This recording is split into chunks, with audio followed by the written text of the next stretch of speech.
Hello everyone, I'm Melody Gardenia and this is Tulpa Talk. In this video I'm going to be explaining what a tulpa is, what tulpas are like, and some other basic things I think you should know about tulpas. So let's just jump right in.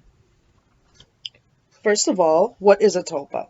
A tulpa is an intentionally created mental companion that you can train your mind to recognize as a separate entity with control over its own thoughts, feelings, and actions.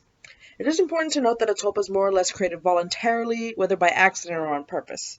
This is different from an alter in a DID or OSDD system, which is created involuntarily due to trauma in childhood and can be formed later in life by stress or further trauma.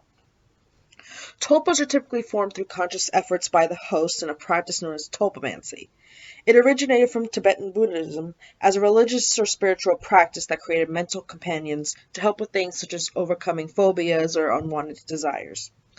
In these practices, the tulpa would typically disappear once they had served their purpose. The term tulpa derives from the Tibetan term sprulpa, which means emanation or magical creation. The tulpamancy that is known today primarily gained notoriety in about 2012, initially from 4chan's Paranormal Discussion Board, then later on 4chan's MLP Discussion Board. Nowadays people go about this practice a little differently, but the terminology is stuck.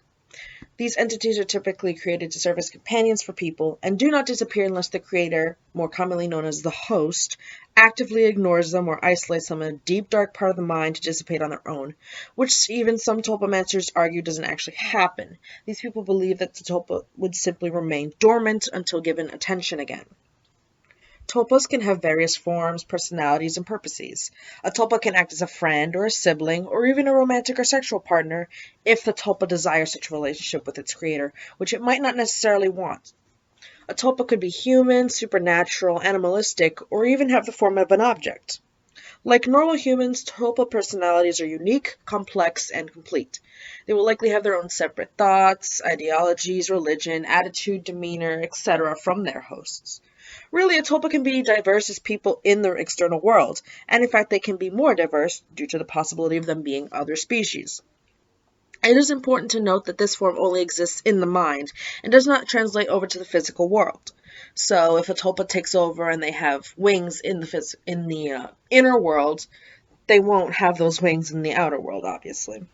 This means that one person could not touch another person's tulpa. A tulpa wouldn't be able to, say, pick up a book or a glass of water. They can't produce sound or emanate smells, not ones that can be perceived by anyone except for the host, that is. If a person has trained their mind to perceive this entity in the external world, then that individual alone can perceive what said entity does, such as posing or hugging. It is possible for a tulpa to take over its host body, but this only comes after extensive practice and usually with the permission from the host themselves. But what about those horror stories where tulpas go rogue and take over the host's body and do horrible things in the external world? Well, those are largely fictional.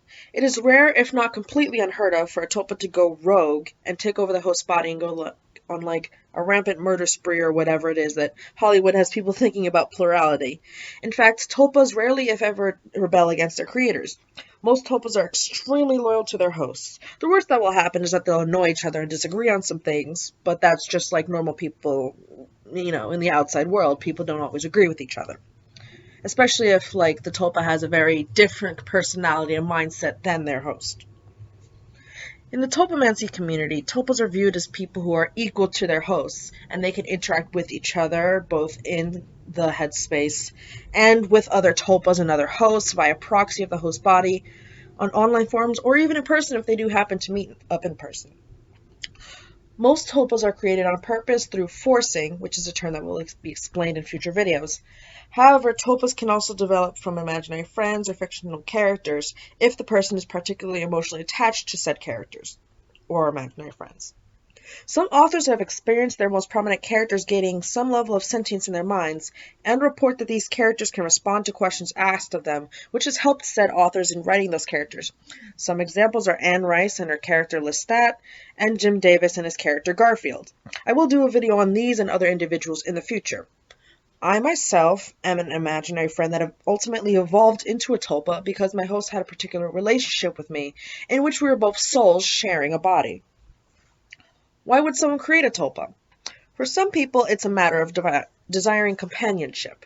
For others, a tulpa is born out of a need to cope with some other issues they've been experiencing.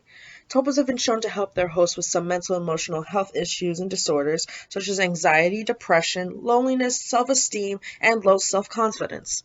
Of course, they're not a replacement for real-life relationships, whether platonic or romantic or otherwise, nor are they, like any other companion in real life, a replacement for a therapist. But they certainly can help. So, to recap, tulpas are thought forms that gain sentience in the minds of their creators, also known as hosts, and can control their own thoughts and actions. They can have a variety of forms, including humans, non-humans, and even objects.